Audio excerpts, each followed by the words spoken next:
पण कावेरीचे नशीब सिकंदर म्हणून तिच्यावरचा आळ गेला. बरीच शोधाशोध केल्यानंतर विहिरीजवळच्या द्रोणीत डूल सापडला.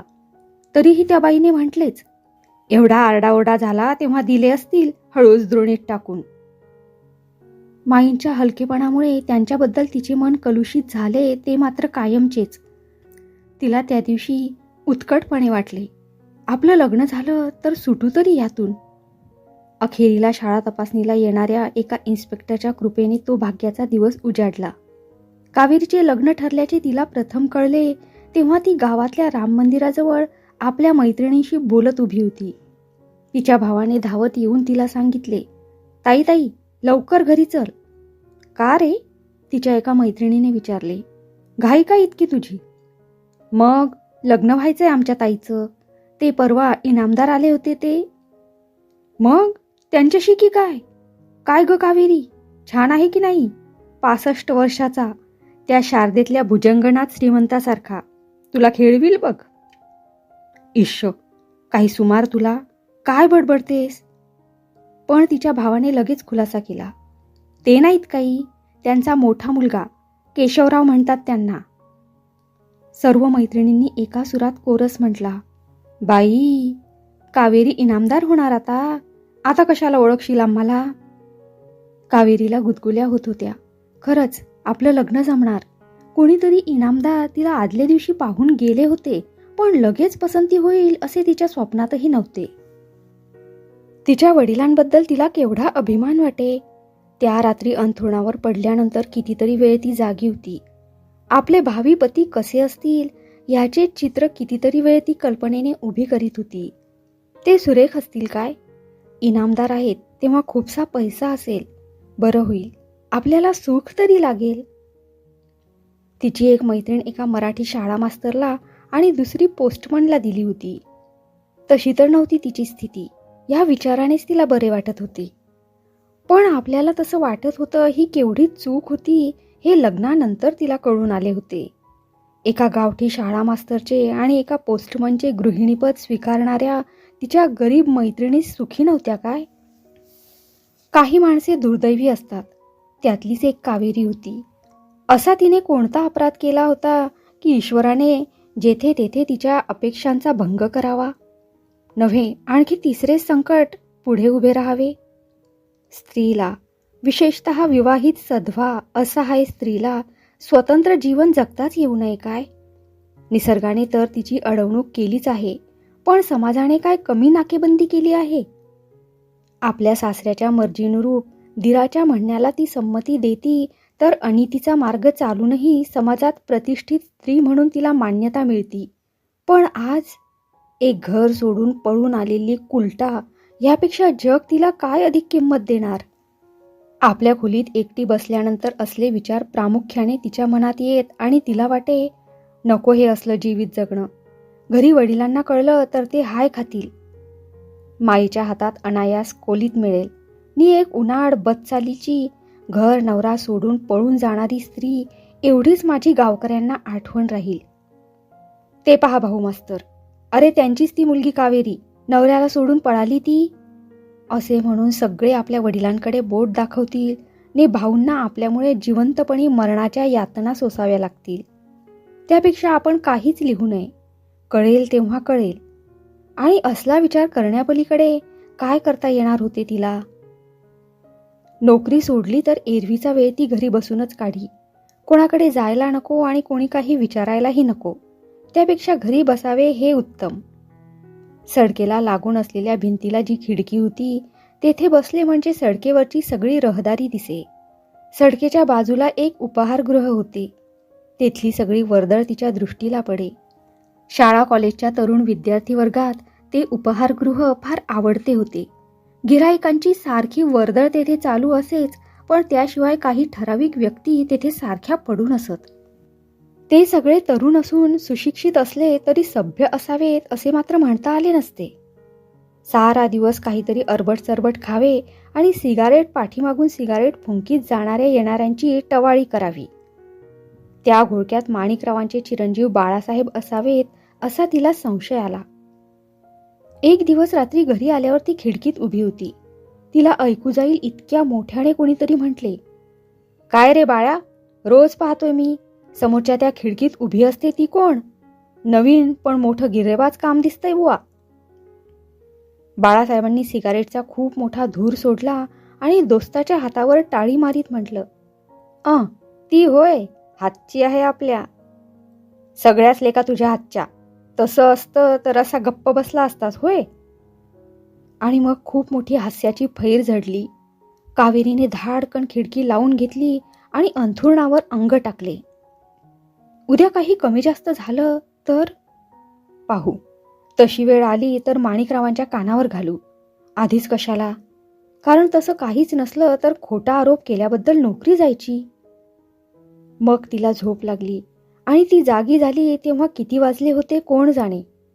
तिच्याच वाड्यात समोरच्या खोलीत विद्यार्थी राहत असे. तेथे कोणीतरी मोठमोठ्याने बोलत होते. तिने दार उघडून बाहेर पाहिले. स्वच्छ चांदणे पडले होते. हवेत एक प्रकारचा सुखद गारवा होता. शेजारच्या घड्याळात एक ठोका पडला. समोरच्या खोलीतले कोणीतरी म्हणाले, 1 वाजला बरं का जगदीश, झोपावा आता, खूप झाला वादविवाद. बस, कंटाळला ना जगदीश, दुसरा म्हणाला.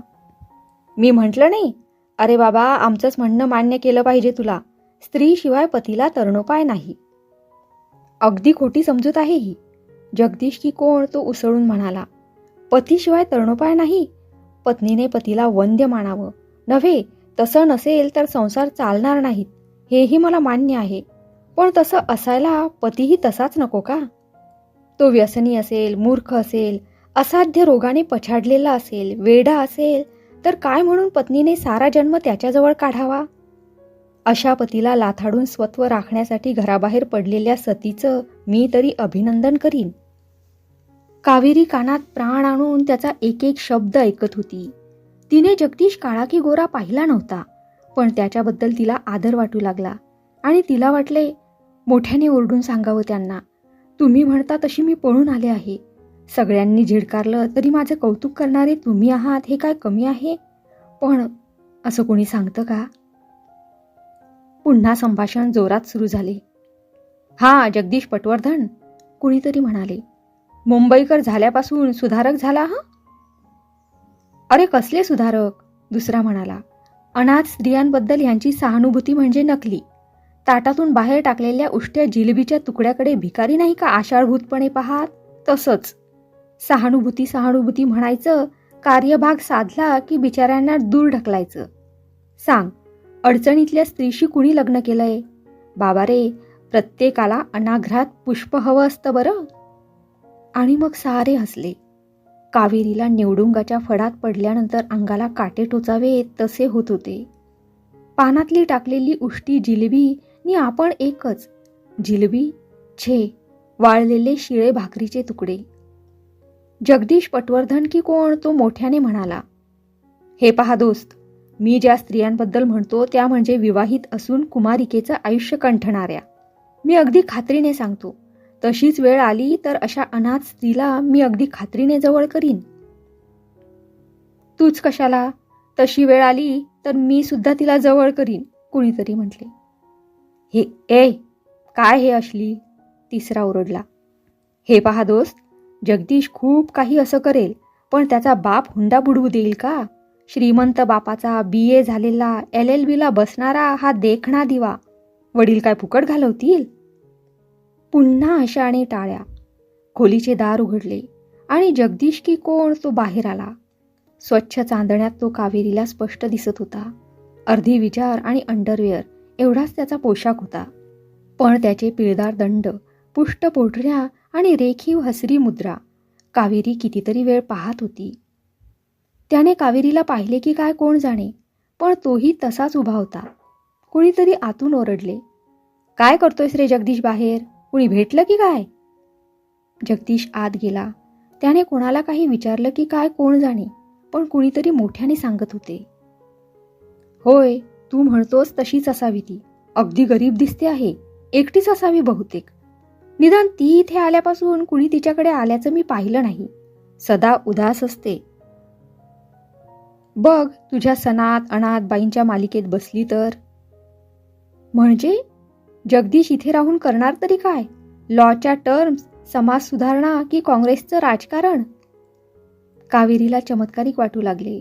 दार बंद करून ती अंथरुणावर आडवी झाली खरी, पण जगदीश तिच्या डोळ्यापुढून हलत नव्हता.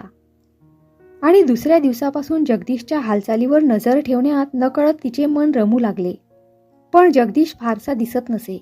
कधी येई कधी नाही, कधी तर 2-2, 4-4 दिवस दृष्टीस पडत नसे. माणिकरावांकडची तिची नोकरी चालूच होती. जानकीबाईंची प्रकृती बरीच खालावत चालली होती. डॉक्टरांच्या सल्ल्याने तिला पाचगणीला नेऊन ठेवले असते तर बरे होते, आणि माणिकरावांचा तसा बेतही होता. कावेरी स्वतःहून एक अक्षरही बोलत नसे. नोकरी करावी, घरी यावे, समोरच्या खोलीत चालणारे वादविवाद ऐकावेत, नाहीतर देवदर्शनाला जावे, एखादी धार्मिक पुस्तक वाचावे, हा तिचा ठरीव क्रम असे.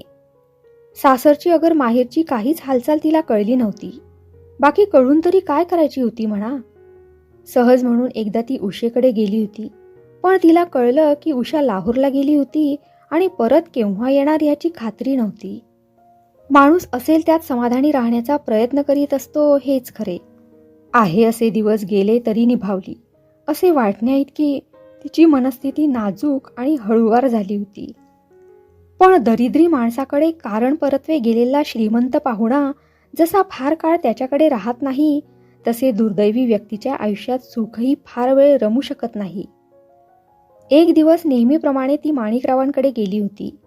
त्या दिवशी सकाळी जानकीबाईंच्या प्रकृतीने उचल खाल्ली होती.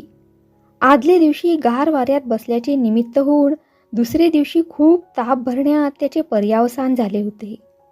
माणिकरावांचे फॅमिली डॉक्टर हजर होतेच. त्यांनी तात्पुरते उपाय केले. किंचित बरे वाटले.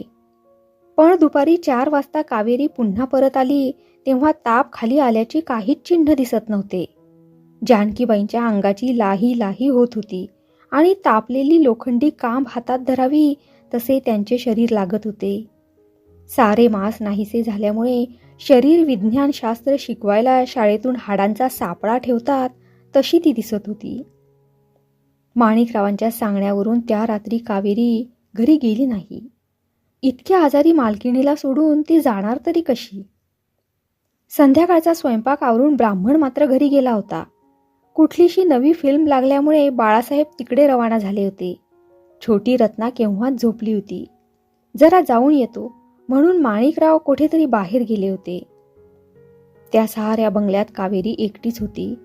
खिडकीतून बंगल्यातल्या बागेची मनोहर मांडणी, पलीकडे दिसणारे क्रीडांगण, लांबवर दिसणारी टेकडी ती सगळे पाहत होती. एवढ्या मोठ्या बंगल्याची, ह्या वैभवाची मालकीण मृत्यूचा मार्ग चालत होती. ईश्वर करो आणि ती लवकर बरी हो. रात्री 11:30च्या सुमाराला माणिकराव परत आले.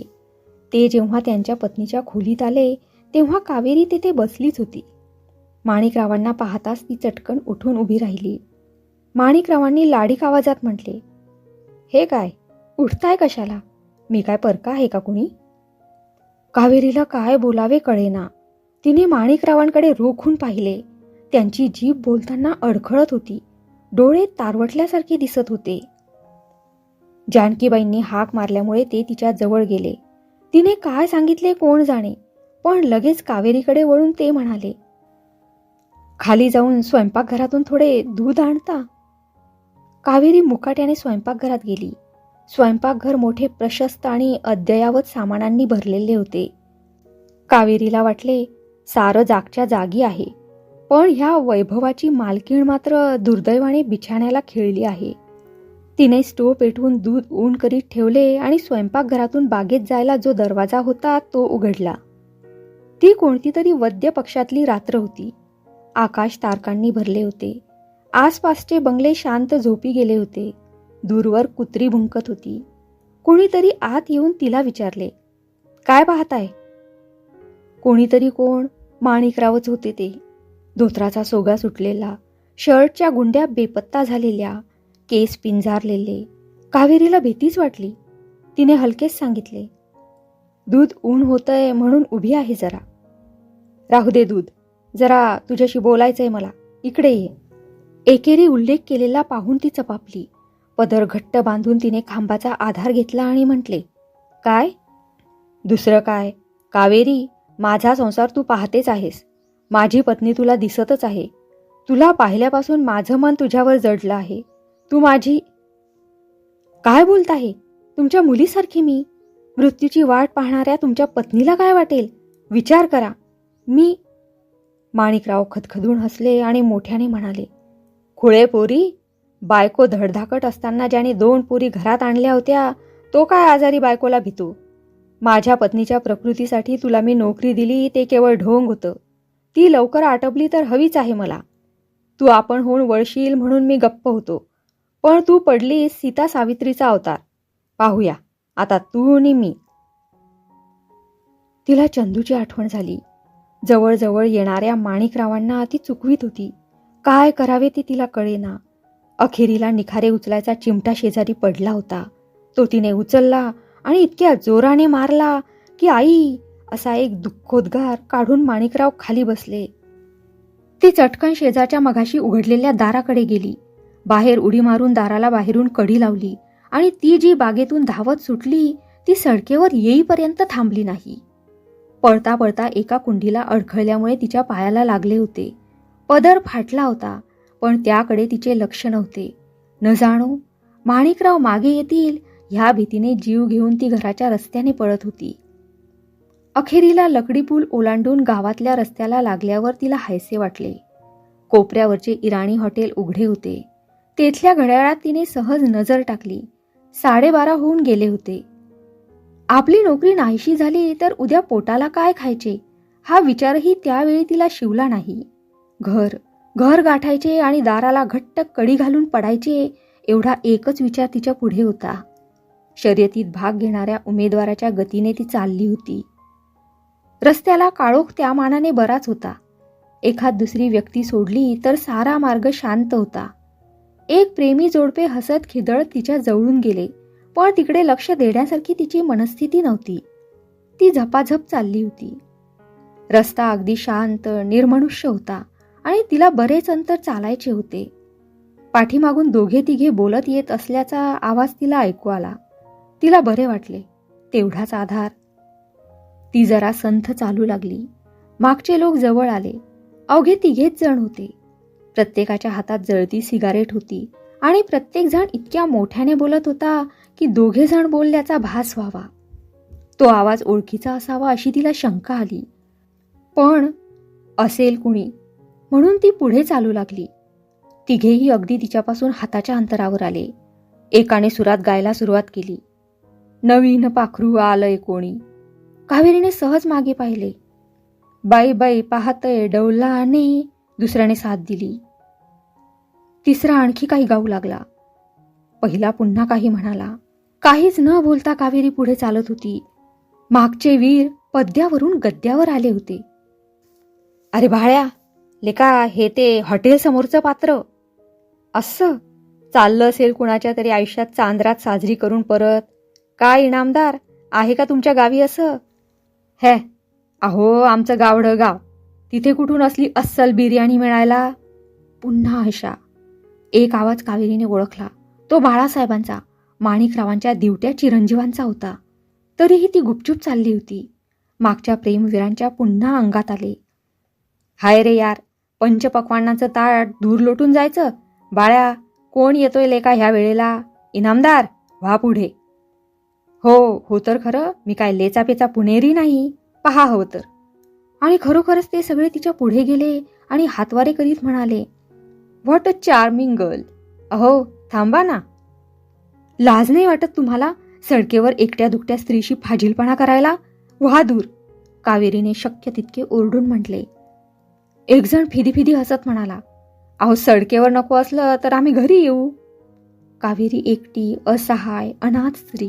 रात्रीची वेळ, निर्मनुष्य रस्ता आणि 3 उन्हाळ अभ्रुहीन टोळ. ती मटकन खाली बसली आणि आई ग म्हणून तिने एक किंकाळी फोडली. आणि मग काय झाले ते कळण्यापूर्वीच तिची शुद्ध नाहीशी झाली. पण 2 मिनिटांनी ती शुद्धीवर आली तेव्हा तिला काय दिसले? दोघे वीर जमिनीवर लोळत पडले होते आणि एक पसार झाला होता. हे काय? अशा आश्चर्याने तिने सभोवार पाहिले. तिच्या शेजारी कोणीतरी उभे होते आणि तिला धीर देऊन विचारत होते, उठा, फार लागलंय तुम्हाला? तिने निरखून त्या विचारणाऱ्याकडे पाहिले आणि आश्चर्याची एक अर्धस्फुट किंकाळी तिच्या तोंडून बाहेर पडली. कोण? जगदीश? जगदीश पटवर्धन? तुम्ही तुम्ही इथे कसे? आणि पुन्हा ती खाली पडली. जगदीशने तिच्या कानाजवळ तोंड नेऊन म्हटले, होय मीच. उठा, घरी यायचंय ना? तिने पाहिले जगदीश एकटा नव्हता, आणखी 2 जण होते आणि त्यांनी इतर दोघांना धरून ठेवले होते. धरून ठेवलेले दोघेही ओरडत होते, आम्ही लागेल ते करू, तुम्ही कोण मध्ये पडणार? तिचं आमचं ठरलेलं होतं. जगदीशने ओरडून म्हटले, चूप, लाज नाही वाटत? अपरात्री एखाद्या सभ्य स्त्रीवर हात टाकताना? सभ्य? वा रे सभ्य! माणिकरावासारख्या हलकट माणसाच्या घरातून रात्री 12ला बाहेर पडणारी स्त्री सभ्य? वाह! त्यातल्या एकाला शर्टची कॉलर धरून जगदीशने पुढे खेचले. भीतीने त्याचे पाय लटपटत होते.